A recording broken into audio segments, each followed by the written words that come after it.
Alright, yo, what's up guys? BAESIC here back with another video. As you guys can see from the title of this video, yes, my turbo on my 2018 WRX Blue. If you guys don't know, like I was supposed to do a review at 20k miles, just basically giving you like my insight on the car. How much do I like the car? Do I not like the car? What do I not like? And that was supposed to be a 20k review. I'm currently at 23k miles, and I've been meaning to do a review, but it's had like a couple of issues lately to the point where it's like I was trying to let time pass by. So I was like, okay, cool, maybe that was just a fluke, whatever, yada yada. So 23k miles. At around 12k miles, my car ended up blowing the intercooler. Like the intercooler went out and I had a misfire on one of my spark plugs. So that was the first thing that happened at, I think it was like 13k miles, which is a good amount ago. I mean, I've had the car for around 8 months and I've driven 23k miles. So obviously I do drive the car, like it's my daily driver and I do drive a lot. Like I needed it for work initially, not so much anymore, but it's still a daily driver and I still do drive a lot. I go to San Diego pretty often. I live in LA, so yeah. So 13k miles, I had my intercooler and the spark plug went out. I had to take it to the dealership twice because the first time they only fixed the spark plug and then they realized their intercooler was out and then they did the intercooler. So that was already 2 signs right off the bat. Gave me a rental, so I wasn't really tripping too bad about it. I got the car back. That's when I ended up I did 2 modifications to it. I did a blow-off valve and I did the muffler delete at around, what was it, like 21k, which is pretty recent, right? I ended up taking the car to, where did I take it to? I took it to like near Santa Barbara. It's like it's a small valley out there. I ended up dropping my aunt off. I gave her a ride and that's where she lives. It's about a 3-hour drive from here.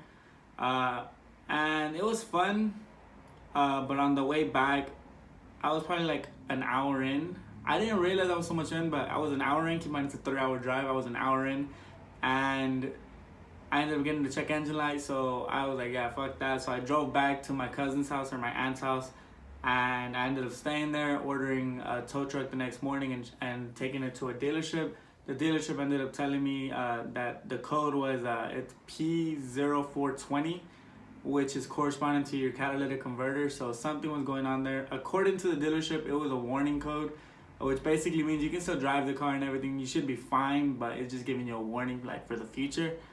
So I drove the car all the way back to LA because the dealership, I mean, one, I feel like they were a little bit lazy, but two, I mean, he kind of had a point. He's like, I can order the parts and get everything replaced, but that's going to take over a week.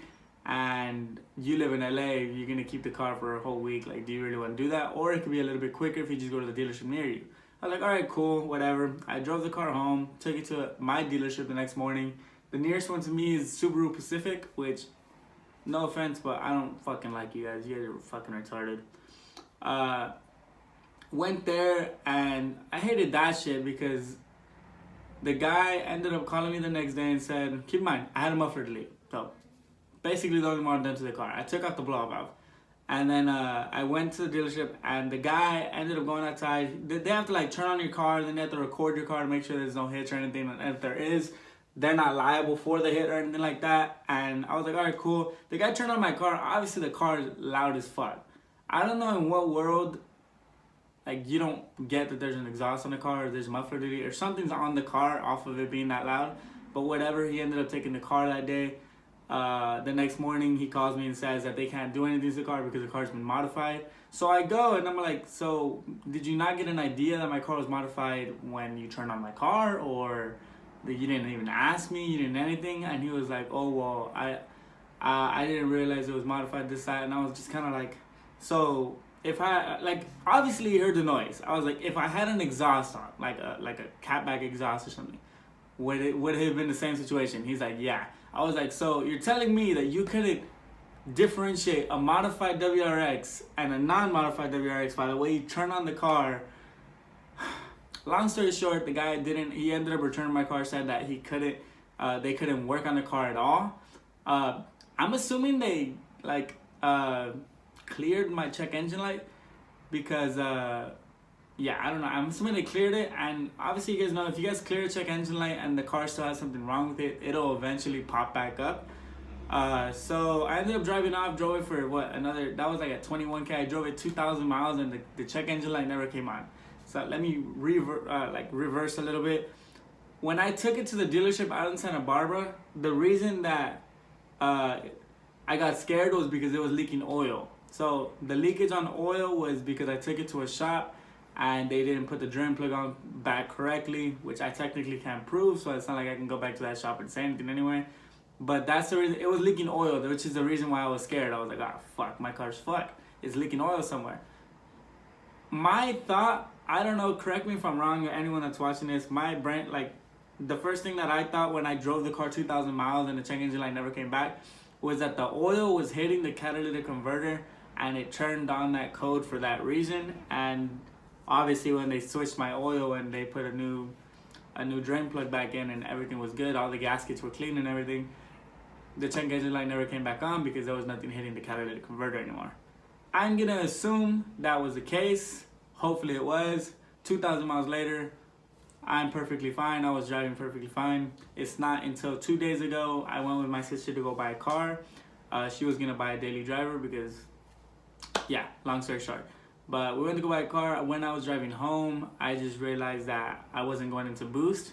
Now, one of two things popped into my head. Number one was either the hose to my blow-off valve came off, which it has before, and it causes something similar to that where it doesn't like accelerate, like boost doesn't hit or anything like that. And it's a pretty easy fix. Obviously, just put the hose back on. It's the one connected to the top of the blow-off valve. Or number two, another intercooler or spark plug was misfiring. That was the first two things that ran through my head. Actually, there's a third thing. Number three was my clutch is going out. So when I went to the dealership the next day, I ended up going to the one I actually took it out from because I didn't want to go back to this one because they refused to work on my car due to a fucking muffler delete. I go to the dealership and they were like, oh, I think your clutch is slipping. And I was like, all right, cool, fuck it. I'll just order a performance clutch and I'll get that installed. He's like, but we're going to go ahead and keep it. I'll give you a loaner car and we'll let you know what it is. He called me the next day, which was yesterday. I was in SD. He called me and he was like, hey, your turbo went out. So that's kind of unfortunate. Now it's like, okay. So my turbo went out. I'm gonna get a new turbo. So my plans with this car are honestly like in the works. Like I really don't know exactly what I'm gonna do. If you guys don't know, initially I was gonna go full like track car. Like that was my whole goal at the beginning. But I did want to run the car. Like I told my dad I would wait at least 20K miles before I did any like big modifications or before I started like switching everything out. And I kept my word for that. I waited 20K miles and I was already going to start, but obviously the whole thing with the catalytic converter happened and I was like, oh crap. And then the whole thing with the intercooler earlier before and et cetera, et cetera. So now it's just to the point my turbo's blown. It's probably going to be like a week before I get my car back. I literally have a front lip, side skirts, mud flaps, my interior lighting, my license plate lighting. I have all that right here sitting. It's been sitting there for literally like a week. Yeah. A lot of things to install, and I was already gonna order everything, like everything top to bottom. But ever since it started happening, I was like, oh crap, everything's just kind of going wrong. I'm not 100% sure, but I'm still gonna go like complete like track. I might go back to stance. If you guys don't know, I had a stance FRS prior to this. I might go back to stance. Airbags, stretch my tires, and etc. But I don't know. I really did want a quicker car. I'm not gonna lie. Like that's kind of like why I wanted this car in the first place. Like I've always wanted like a 400 horsepower WRX. That'd be just dope to have. And I don't really want to like skip any corners. Like right now, I think I'm gonna go. Probably invest like a quick $2,000 into it. Buy a J pipe, J pipe and a down pipe. I want to buy an intercooler because I hear that the intercooler on the stock WRX is a shit. I want to buy an intake and I want to buy an access port. There you go. And then I want to get a Pro Tune because I'm not really trying to, hit a little bit over 300 horsepower. Keep it pretty safe. Nothing too wild. And I'll just go aesthetics from there on out. like I said, I already have on my outskirts and all that. I still want to get a wing. Obviously, buy coilovers, that's still on the list, and then a couple other minor things that I'm just gonna do to the outside. Maybe some aero, but hopefully nothing else goes wrong with this car. I was doing research on like upgraded turbos to see, should I like invest into that, but they're pretty pricey, I'm not gonna lie. But obviously worth the investment in the long run. So stay tuned, make sure to keep up with everything that I'm gonna do to the car. All these install videos are definitely coming soon, within hopefully I would say a week or two. I'm gonna install everything onto the car and give you guys some content. Yeah, I hope you guys did enjoy this video. If you have any questions, concerns, or if you have any personal stories to tell or any advice you want to tell me, leave it down in the comment section below. I'd really appreciate that. I respond to every single person. And yeah, hope you guys have a good day. Peace out.